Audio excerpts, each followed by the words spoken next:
ایک گاؤں میں ایک نواب صاحب رہا کرتے تھے اور بہت بڑی جائیداد اور زمینوں کے مالک تھے۔ زندگی بہت اچھی گزر رہی تھی۔ ان کے آس پاس کے لوگ بھی نواب صاحب سے بہت خوش تھے۔ ایک دفعہ نواب صاحب بیمار ہو گئے اور اسی بیماری میں ان کا چھوٹا پیشاب بند ہو گیا۔ قریب کے سارے حکیم اور اتباع نے اپنے تمام نسخے آزما لیے، مگر نواب صاحب کو کسی طور آرام نہ آیا۔ تنگ آ کر نواب صاحب نے اپنے ملازم حکیم سے کہا کہ وہ غریب کے گاؤں میں منادی کروا دے کہ جو ہمیں اس بیماری سے نجات دلائے گا ہم اسے 100 اشرفیہ انعام دیں گے۔ بہت سے لوگ انعام کے لالچ میں نواب صاحب کا علاج کرنے آئے، مگر کوئی بھی کامیاب نہ ہو سکا۔ نواب صاحب کی تکلیف روز بروز بڑھتی جا رہی تھی، مگر کوئی بھی حکیم ان کا علاج تلاش نہ کر سکا۔ ایک دن ایک بزرگ پھٹے پرانے حال میں حویلی کے گیٹ پر پہنچے اور دربان سے اندر جانے کی اجازت چاہی۔ دربان نے بزرگ کا حلیہ دیکھ کر انہیں بھگانا چاہا، مگر بزرگ بضد رہے کہ انہیں نواب صاحب سے ملنا ہے۔ بمشکل تمام دربانوں نے ان بزرگ کو نواب صاحب کے پاس جانے کی اجازت دی۔ وہ بزرگ نواب صاحب کے پاس پہنچے اور علاج کی اجازت چاہی۔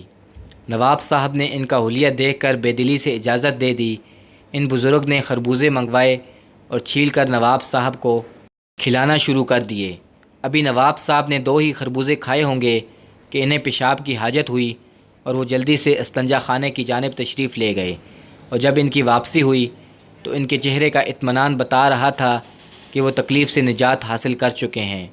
ان بزرگ نے نواب صاحب سے ان کا حال پوچھا اور تسلی ہونے پر اجازت چاہی اور اپنا انعام طلب کیا۔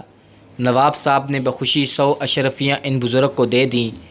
نواب صاحب کا ملازم حکیم بھی یہ بات دیکھ رہا تھا اور سوچ رہا تھا کہ اگر یہ علاج اس کے دماغ میں آ جاتا تو یہ اشرفیاں ابھی اسے مل چکی ہوتیں۔ خیر بزرگ اپنا انعام لے کر اپنی راہ چل پڑے۔ جاتے جاتے دربان کو اپنا پتہ بتا گئے۔ نواب صاحب صحت مند ہو کر بہت خوش تھے اور انہوں نے ایک بہت بڑی دعوت کا انعقاد کیا جس میں ہر خاص و عام کو مدعو کیا گیا۔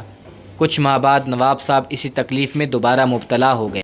ہر طرح کا علاج کے باوجود بھی ان کی تکلیف دور نہ ہوئی تو انہوں نے دوبارہ منادی کی تجویز دی۔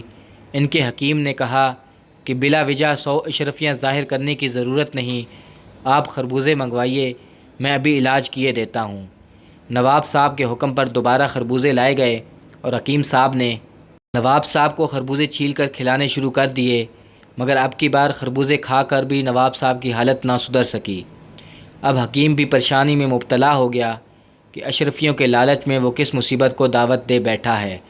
وہ بھاگا بھاگا حویلی سے باہر آیا اور سب ملازمین کو جمع کرنے کے بعد منادی کا حکم سنایا۔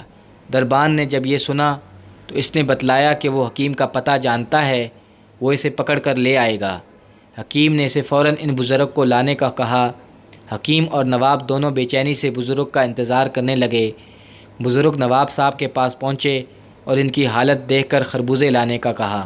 نواب صاحب کے حکیم نے کہا کہ وہ نواب صاحب کو خربوزے کھلا چکا ہے۔ بزرگ بضد رہے کہ خربوزے لائے جائیں۔ بالآخر ان کی ضد سے مجبور ہو کر نواب صاحب نے خربوزے لانے کا حکم دیا۔ نواب صاحب کو حاجت محسوس ہوئی اور وہ اپنی حاجت روا کرنے گئے۔ واپسی پر نواب صاحب نے بزرگ کو گلے سے لگا لیا اور اب کی بار ان کی خدمت میں 200 سونے کی اشرفیاں پیش کیں۔ بزرگ نے وہ اشرفیاں لینے سے انکار کیا اور جانے کی رخصت مانگی۔ نواب صاحب نے کہا کہ پہلی بار جب میری طبیعت خراب ہوئی تھی تو آپ نے مجھے خربوزے کھلائے، اب کی بار طبیعت خراب ہونے پر وہی علاج میرے حکیم صاحب نے بھی کیا تو اس نے اثر نہ کیا، لیکن آپ نے آ کر پھر خربوزے سے ہی علاج کر دیا۔ بزرگ نے جواب دیا کہ پہلے جب آپ کی طبیعت خراب ہوئی تھی تو اس موسم میں خربوزے کا گودا فائدہ مند تھا اور اس موسم میں خربوزے کا چھلکا فائدہ دیتا ہے۔ میرے لیے 100 اشرفیاں ہی بہت ہیں، یہ اشرفیاں آپ میری طرف سے اپنے حکیم صاحب کو دے دیں۔ نواب صاحب کا حکیم بزرگ کی بات سن کر دل ہی دل میں بہت شرمندہ ہوا، بزرگ سے معافی کا طلبگار ہوا اور ان کی شاگردگی اختیار کر لی۔